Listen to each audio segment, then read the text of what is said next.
Alien Earth has been serving fans of sci-fi horror some truly disturbing new alien designs, each one stranger and more unsettling than the last. From mosquito-like bloodsuckers to plant pods hanging from ceilings to squid-like parasites that hijack eye sockets, this show is really pushing the envelope. But one of the new alien life forms in particular stands out, not just because of how terrifying it looks, but because of how eerily familiar it feels.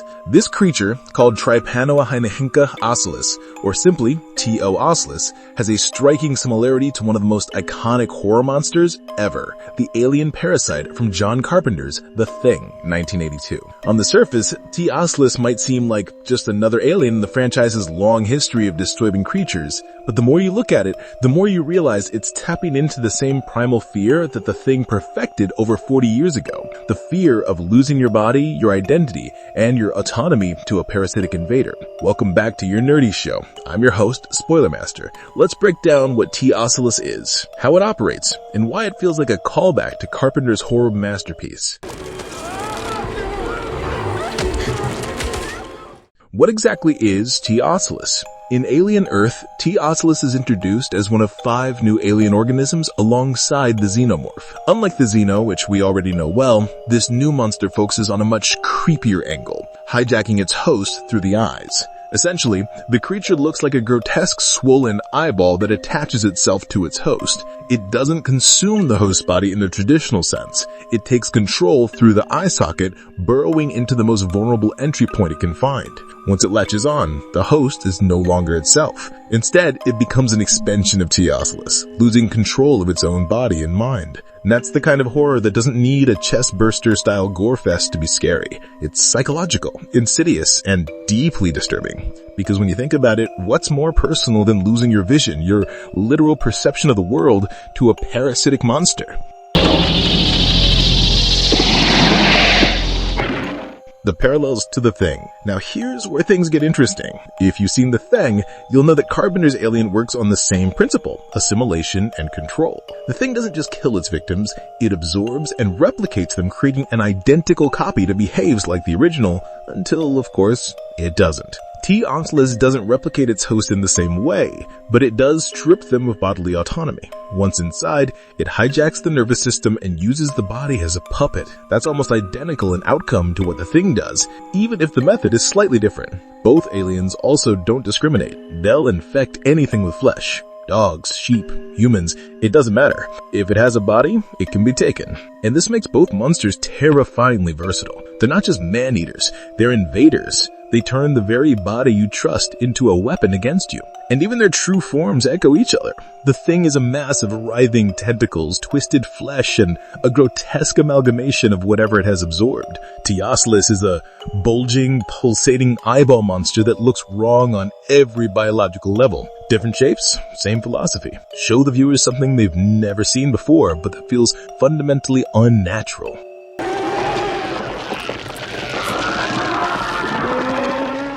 The shared fear, loss of control. At the heart of both T. Ocellus and The Thing lies the same primal horror, the loss of control over your own body and your mind. With the xenomorph, the terror is external. You're being hunted, stalked, and ultimately destroyed. But with T. Ocellus, just like The Thing, the horror is internal. You can't trust your own body. You can't trust your own mind. Think about it, if a chest burster explodes from your ribcage, at least you die and it's over. But with T. Ocellus or The Thing, you live on as a puppet, your consciousness overridden, your will erased. That's a uniquely chilling concept that sticks with you long after the episode ends. And it's exactly why so many fans immediately saw the connection to Carpenter's film. These monsters work not just because they're visually disturbing, but because they poke at the most vulnerable aspect of being human, the idea that we are not safe in our own skin. Has T. Ocellus infected a human yet? As of now in Alien Earth, T. Ocellus hasn't fully taken over a human host. It's been shown attaching to smaller animals and experimenting with life forms, but let's be honest, it's only a matter of time before we see it latch onto a person. And when it does, it'll probably mirror what we saw in The Thing. A once trusted friend or crewmate suddenly behaving strangely, their mind no longer their own. That's the kind of nightmare fuel Alien Earth seems built to deliver. Alien and The Thing. a historical connection. Here's the fascinating part. This isn't the first time Alien and The Thing have been linked. In fact, without Ridley Scott's 1979 Alien, Carpenter's The Thing may never have even been made. John Carpenter had been trying to get The Thing off the ground for years. He wanted to adapt the 1938 novella Who Goes There, which had already been loosely turned into the 1951 film The Thing from Another World. But for decades, Hollywood wasn't convinced that creature features would make money anymore. Then Alien came along in 1979. And everything changed. Its massive box office success proved that audiences were hungry for sophisticated sci-fi horror. That opened the door for Carpenter, and by 1982, Universal finally greenlit The Thing. So in a way, Alien made The Thing possible. And now, decades later, Alien Earth seems to have circled back, drawing inspiration from The Thing in its own monster design. It's like a full circle moment for sci-fi horror.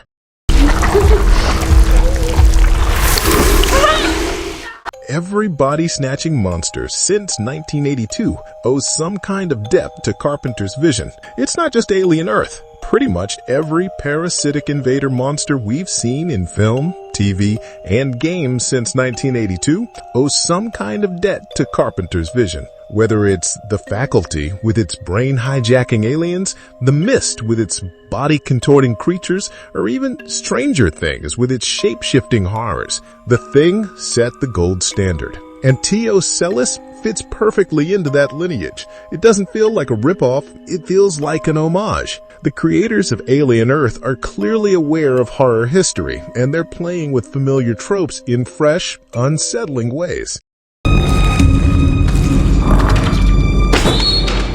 Why the eyeball design works so well? You might be wondering, why an eyeball? Out of all the body parts to invade, why target the eye socket? There's a reason this design sticks with people. The eye is one of the most sensitive and vulnerable parts of the human body. It's also symbolic. It represents perception, identity, and the soul in countless cultures. By making the Parasite an eye monster, Alien Earth isn't just being gross for the sake of it, it's weaponizing one of the most intimate human fears. The Thing worked by turning the entire body into a horror show.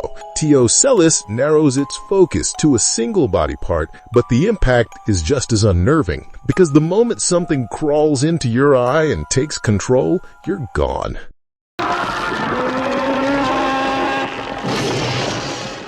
Alien Earth's place in horror legacy. What makes Alien Earth so interesting is that it doesn't just recycle old ideas, it blends them with new ones. We get echoes of Alien, echoes of The Thing, and even nods to real-life parasitology, all mashed together into something that feels terrifyingly plausible. The xenomorph is still the crown jewel of the franchise, but creatures like Ocellus prove that Alien still has room to innovate. And the fact that fans are already connecting it to one of the greatest horror films ever made, that's a testament to how strong the design is. Alien Earth isn't just expanding the franchise, it's reminding us of horror cinema's interconnected roots. Without Alien, we wouldn't have The Thing, and now without The Thing, we probably wouldn't have Ocellus.